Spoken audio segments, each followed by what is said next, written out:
So what's up everybody, this is going to be my Black Clover 318 predictions. I think this chapter is going to be a bloodbath. I think everybody's going to be taking tons of L's. I know that Lucifero isn't fully manifested. From what has been implied so far, it looks like it's only been half manifested, but still half manifested. I think it's going to wreck the current cast members. So let's get into this.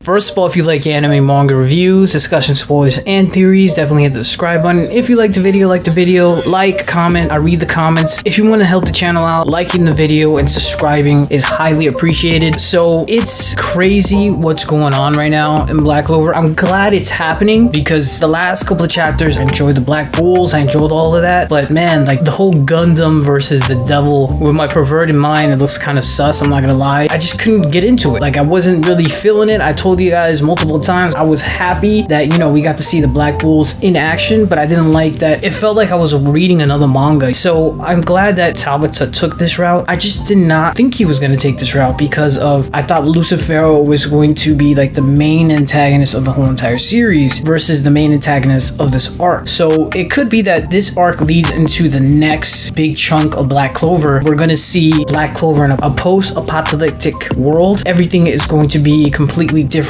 in terms of the story, the tone. It's gonna be a lot darker, which makes sense because Black Clover, it's in the name. There's a lot of aspects to the Black Clover world that we still need to be explained. The whole thing with Charmy, Yami finding her in the forest and him taking her in, that panel, I definitely think there's going to be a foreshadowing in the future. So if this chapter is just Lucifero destroying the world, pretty much causing havoc and chaos, I definitely see the dwarves possibly taking in the surviving cast members. Something kind of tells me that Julius is going to play a factor moving up soon. He could be the time devil, but I just find it weird that Julius had that ominous feeling and then afterwards he hasn't been like shown. So something tells me Julius might appear this chapter or just a glimpse. So we know for a fact from chapter 317 that Lucifero isn't fully manifested. From what it's implied, it looks like he's only 50% manifested. So there's still a possibility of the cast defeating him and pushing him back into the underworld. I don't see Lucifero actually dying here. It just wouldn't make sense to me because story-wise, Lucifero seems like a villain that could be throughout the whole entire series versus just this arc. This chapter is most likely going to have Asta being wrecked by Lucifero, and Lucifero is going to take his sweet time making an example of Asta. I can't wait to hear Libe's reaction. I know Libe's probably wetting his pants once he realizes that this is Lucifero that did come out and they don't have Devil Union. It would be really cool if Lucifero mentions Asta is Lasita's son, or there's something that reminds him of Lasita. It would be cool if they touch on that this chapter, which is a huge possibility. I think Asta's mom might be revealed to Asta. I know some people say, oh, Asta should know what Libe is thinking. I think Asta does know about Lasita. He just doesn't know his relationship to her. Doesn't mean that they share the same memories. They share the same thoughts, I'm pretty sure. But I think there's a limit because when Asta was fighting the twin devils, Libe was thinking about Asta and saying, I should be thanking you because I can fight these devils that I could not fight before, and these were the devils that were the rulers of the part of the underworld that I was from. Asta didn't say you're welcome. I know he was focused on the fight, so I think Libe was thinking and reminding himself of that, but it was to his own self and not with the shared thoughts. So there's a huge possibility that Asta still doesn't know who Lasita is in relationship to himself, but I know he knows she exists. So the Supreme Devil from the second level, he appeared near where Yuno's at, meaning Yuno is most likely going to face off that devil. I'm really excited about that. I'm pretty sure this is going to be a really tough battle for Yuno. I know that Fogolion was pretty much put to the ground because of the gravity magic when Lucifero said you guys' heads are too high and he did the gravity magic. Fogolion was one of the people that actually fell to the floor, but I wouldn't count him out. I definitely see him unlocking Spirit Dive in this fight during this confrontation because because at this point, Asta's in base form. There's not much he can do. I mean, obviously he can use anti-magic with Libe and all this stuff and do a couple of attacks here and there, but I don't think he can do much unless Tabata does some weird type of thing. But if anything, I can definitely see Zora playing a major role during this fight between Lucifero or the Supreme Devil from the second level. I don't know who Zora is going to help out, but most likely he's going to help out Asta, because I would think that Zora will be closer to Asta because he was there when the Black Bulls all got together and were talking to Yami. So I can see Zora playing a major role because he hasn't really done much this arc. Something tells me Tabata was saving Zora's power up unto this. So whatever Zora has in mind or whatever Zora has up his sleeve, I can see it being revealed within either this chapter or the next couple of chapters moving forward. I could definitely see the Black Bulls aiding Asta, but there's not much they can do. Noelle, I see her helping out Asta for sure. There has to be something that holds down Lucifero until Asta can do the Devil Union. I'm pretty sure Asta is going to surpass his limit and gonna do another Devil Union faster, but I don't know what is the side effect of him doing that. I'm pretty sure it's going to be a hard after effect if he pushes his body, but he's going to have to do it. Maybe he can extend it even longer, but it's going to cost him a lot in terms of the withdrawal after using Devil Union. I could see Asta being stabbed in the stomach by Lucifero. I'm just throwing it out there because Lucifero and the people that are possessed by him have the thing of just stabbing people through the stomach. I don't know what's going on here, but they love stabbing people through the stomach. Lasita, Gauche, I think there's a trend here. So I wouldn't be surprised if Asta gets stabbed in the stomach and it looks like he's about to die this chapter, but then Mimosa or some other healer mage comes in and heals Asta. I don't know if Mimosa is going to be there in time because Mimosa is pretty far away, but Not can definitely transport her closer to where Asta's at, if anything, but I'm not sure that there's any other healer mages there that can even slightly do a fraction of what Mimosa can do in terms of healing. So I'm not sure who else can heal Asta if he gets stabbed in the stomach. The current cast is going to take a huge L this chapter. I'm pretty sure the Supreme Devil from the second level is going to take a lot of people's lives. We're probably going to learn his or her name as well. It looks like a guy, and I think it's a Dramalik. I know there's been videos within the community about it. Either way, that's all I have to say about my predictions for Black Clover 318. I think this chapter is going to be epic. Like if you liked the video, comment, subscribe. Let me know what you think about my predictions. Let me know what you think is going to happen this chapter. Do you think Asta might die this chapter? Do you think Asta is going to the spirit world where he might actually end up learning about celestial beings and divine beings? Do you think it's possible that Lucifero will mention Lasita this chapter and Asta will probably find out or get some clues as to who Lasita is to him? Do you think Fogolion is ever going to unlock Spirit Dive? I mean, at this point, it's been hinted a couple of times and Fogolion hasn't done much this. Alright, and I'm out of here.